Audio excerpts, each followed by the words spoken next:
alguém tocou o interfone. Quando tocou o interfone, tinha uma voz.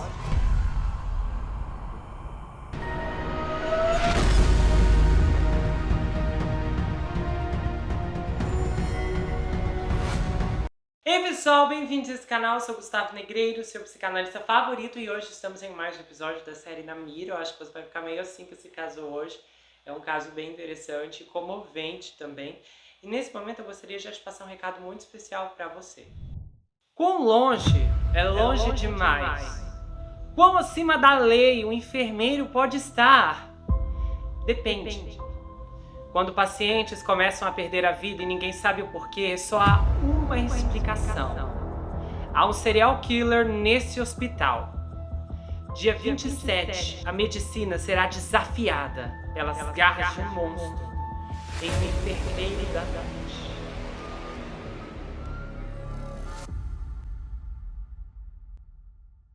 Pois é, confira Ministério Enfermeiro da Noite, os episódios já estão aí disponíveis, completos, e é uma minissérie muito forte, porque ela tem uma série de reviravoltas e elas jogam a luz sobre como os hospitais lidam com questões como essa. Então, você vai ficar bem sem palavras, é uma das atrações assim, mais revoltantes que a gente tem aqui no canal, e eu tenho certeza que você vai ficar assim, olha... Não acredito que estou ouvindo e vendo tudo isso, mas acredite, você ainda vai ver. Também quero agradecer a Regiane Amaro, que fez uma contribuição através do Valeu Demais. Eu desejo que você possa ter uma colheita especialmente extraordinária. E eu agradeço muito a gentileza e a contribuição.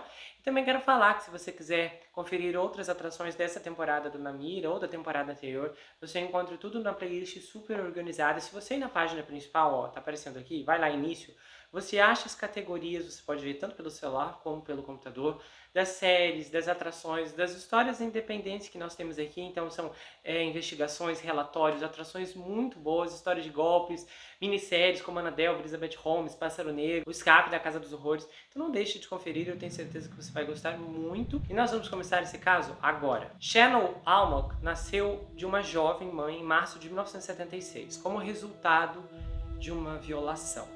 Infelizmente. Ela morou com a sua mãe Phoenix, no Arizona, até os 3 anos de idade. E aí a sua mãe reconheceu que era incapaz de cuidar dela e a entregou ao CPS.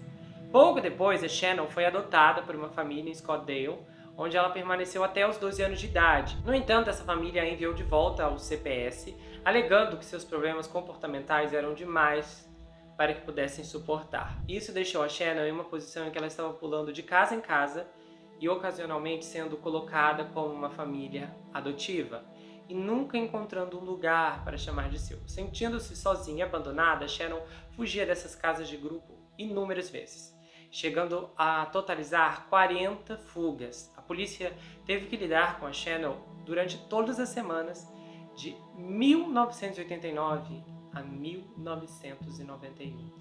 Quando a Shannon tinha 4 anos, ela foi entrevistada por um psicólogo devido à sua fuga crônica, e esse psicólogo fez a Shannon uma pergunta bastante surpreendente durante a entrevista. O que ela iria querer em sua lápide se ela perdesse a vida devido a essas fugas imprudentes? E ela deu uma resposta comovente a ele. Ela afirmou que gostaria que a sua lápide estivesse em branco. E ela disse: se ninguém se importa comigo quando eu estou viva, por que alguém se importaria quando eu não estiver mais? Infelizmente, a Shannon fugiria pela última vez, na primavera de 92. Então, em 27 de maio, um homem estava andando de quadriciclo na área da Rua 20 com a estrada Deer Valley, em uma área remota do deserto ao norte do canal do projeto Arizona Central, que era frequentemente usado para despejar lixo. Algumas fontes sugerem que esse homem fazia parte de um grupo de buscas que procurava o corpo de outra garota desaparecida, com uma forte possibilidade, inclusive, de ser a de Brandy Meyer, que havia desaparecido 2 dias antes. E aí esse homem viu uma mão saindo debaixo de um pedaço de madeira compensada. Ele descobriu o corpo da adolescente. Aí chamou a polícia, o corpo foi removido, examinado, e eles descobriram que ela havia sido estrangulada e estava deitada naquele local pelo menos há 8 semanas. No momento, na época, eles não entenderam de quem pertencia o corpo. Eles fizeram esboços compostos e circularam fotos das suas roupas, mas ela não foi identificada e posteriormente acabou sendo enterrada em um campo de oleiro no cemitério de Tampa, no Arizona. E aí acontece o seguinte, parece que a Shannon nunca foi dada como desaparecida pela casa do grupo do qual ela havia fugido. No entanto, 20 anos depois, ela foi identificada positivamente como Shannon Alma. As autoridades precisaram pegar uma amostra da sua mãe biológica, que deu a eles, e aí o DNA correspondia a esse corpo não identificado.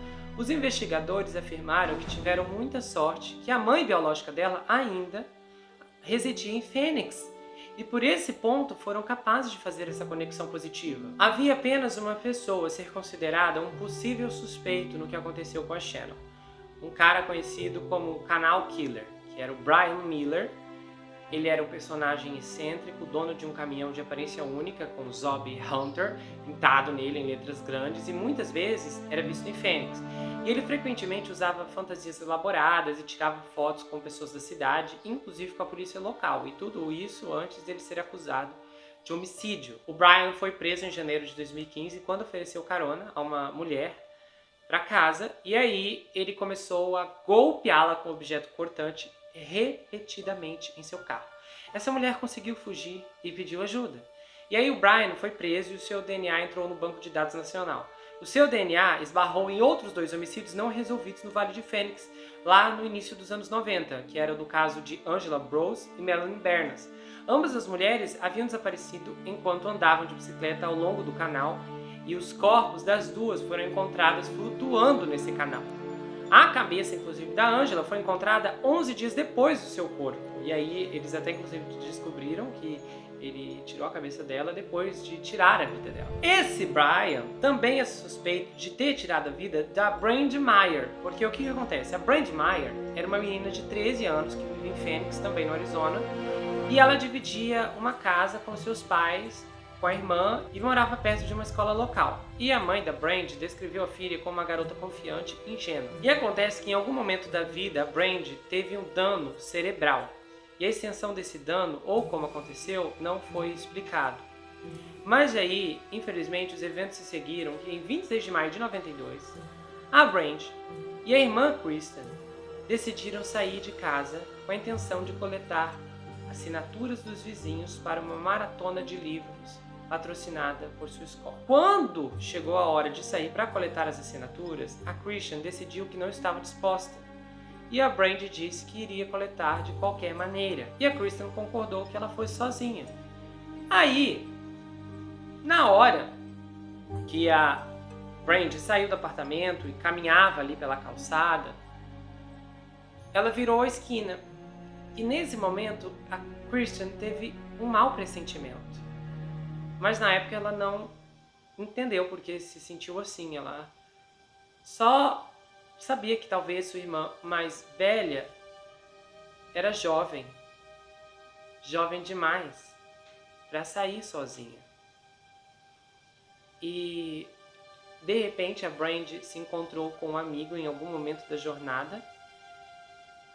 Os dois recolheram as assinaturas por um tempo, mas se separaram antes de uma avenida.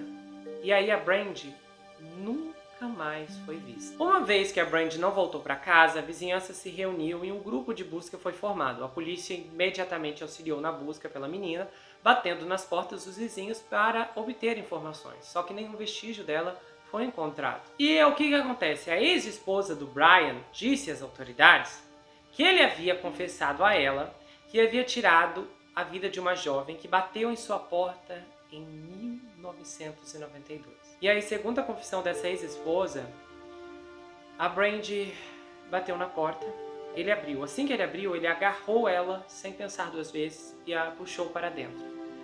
E a golpeou até o último suspiro. E então despejou o corpo dela em um centro de reciclagem local. Só que o corpo da Brandy nunca foi encontrado e o Brian nunca foi acusado de ser o autor do fim dela. Aí esse Brian começou um julgamento, que ainda no momento que eu gravo esse vídeo não terminou, Então eu estou gravando agora em novembro. Eu espero que esse vídeo vá ao ar ainda agora em novembro. O julgamento parece que pode durar até dezembro. E é um julgamento sem júri, então é um juiz que vai decidir o destino dele. Aparentemente ele é muito culpado mesmo, porque a promotoria tem muitas provas, eles encontraram todo tipo de objetos cortantes e evidências assim bem estarrecedoras, pelo menos para culpá-la em relação às duas moças lá que foram encontradas no rio. Mas a Shannon foi exumada lá do Campo do Oleiro e ela foi enterrada novamente no cemitério em Sunset West, no Arizona também. E ela tem uma lápide lá e muitas vezes decorada com flores, e não está em branco. Essa lápide leva o seu nome, Shannon Michelle Alma, e ele também consta sua data de nascimento e a data em que seu corpo foi encontrado. E aí uma inscrição diz: eu estava perdida uma vez, mas agora fui encontrada. Eu acho assim tão estarrecedor, eu fico pensando essa cena ali da declaração da ex-esposa, de que ele deve ter se gabado, de que a menina tocou a campainha, ele abriu a porta e a puxou, assim, que é super rápido. E nós estamos falando de um menor que não tem como se defender, zero chances. Gente, imagina o que não deve ter passado na cabeça dela, recolhendo assinaturas.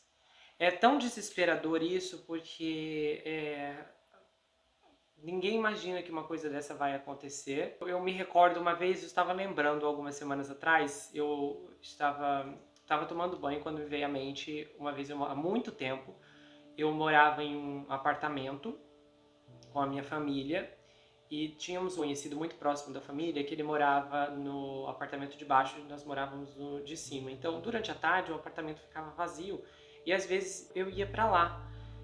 Meus irmãos eram muito pequenos na época e tal, era um lugar mais silencioso, aí eu podia ficar sozinho.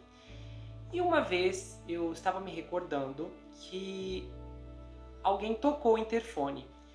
Quando tocou o interfone, tinha uma voz que eu lembro assim que o jeito da voz era como se estivesse tentando imitar um personagem do Chaves. E ele disse: eu quero entrar, eu quero entrar. E eu lembro que eu falei: gente, eu lembro que eu falei isso pra ele: não, sua voz não parece. E como eu já assisti muito Chaves, mas eu falo pra vocês que eu assisti Chaves porque não tinham coisas melhores passando. Que é aquela coisa, você assiste porque não tem, às vezes não é tão horrível pra você assistir comparando com outras coisas que estão passando. Então eu assistia Chaves, mas francamente se eu tivesse na época poder de escolha, com uma variedade de desenhos ou de coisas que estivessem passando na TV, eu não assistiria Chaves. Não é o tipo de coisa que eu gosto de consumir, sitcom, essas coisas de comédia. Então como eu não era fã, mas eu conhecia, na hora eu só falei, não é, porque essa voz não é. E eu lembro que ele ficou assim um tempão insistindo para entrar e ele tentava imitar a voz, ele falava muitas coisas e no fim eu encerrei a ligação, que eu tinha as minhas coisas para fazer, tinha tarefa e tal, e depois eu podia assistir televisão. E eu tava lembrando que na época eu não abri a porta ou o interfone, mas eu poderia ter aberto. Porque não passou pela minha cabeça, esse é um estranho com desejos malignos querendo fazer uma atrocidade contra a sua vida. Simplesmente não me agradou porque eu pensei, sabe, não me veio essa maldade, mas eu fui, pelo menos, eu tinha, tentando fazer assim, mais ou menos, um cálculo de idade, eu poderia ter na época uns 5 anos. Ou uns 5 anos. Então, assim, eu não tinha aquilo, eu não tive aquele senso de perceber o perigo que eu estava correndo, que hoje, analisando, é um perigo, assim, quando eu lembrei disso, meu coração, assim, tremeu, que eu pensei, gente, eu podia ter sido, assim, acontecido as piores coisas comigo, ele poderia ter, se eu tivesse aberto a porta, ele poderia ter me sequestrado, me levado embora e ninguém ia descobrir, porque simplesmente olha só, ele passou pelo portão do prédio.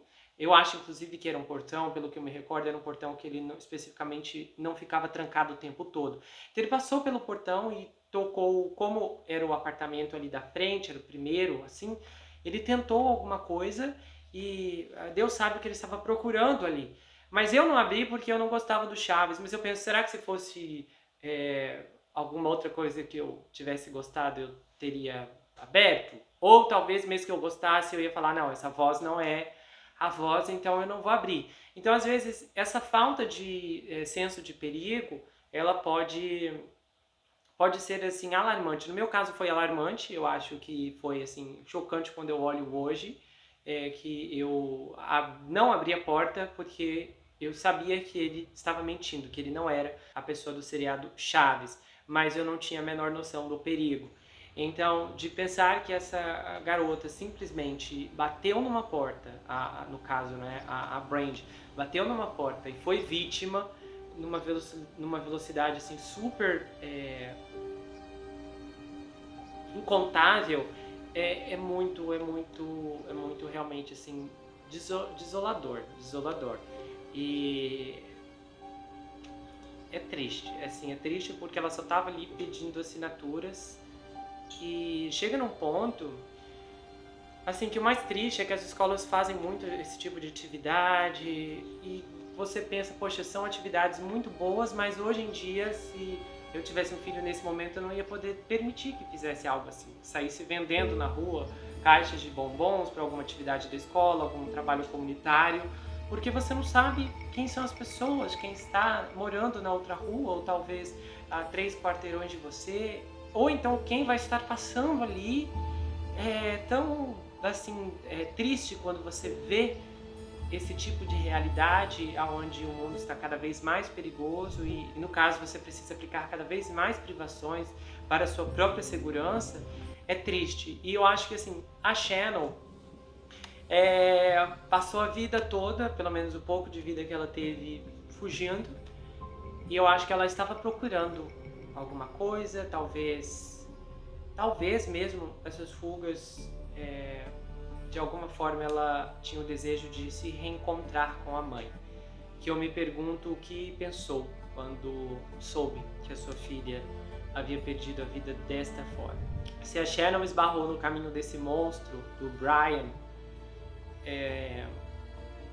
que triste fim.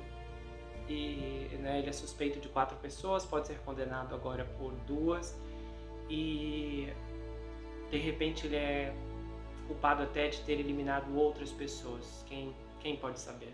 A não ser ele mesmo. Esses casos de vulnerabilidade, eles são muito terríveis. Eu acho que o do Pássaro Negro, nós tivemos ali alguns episódios, especificamente o episódio que vem à tona, que aconteceu com as 2 principais. Não vou dar muito spoiler, mas aquele episódio ali é um dos episódios, inclusive eu acho que é um dos melhores episódios em si que eu já fiz.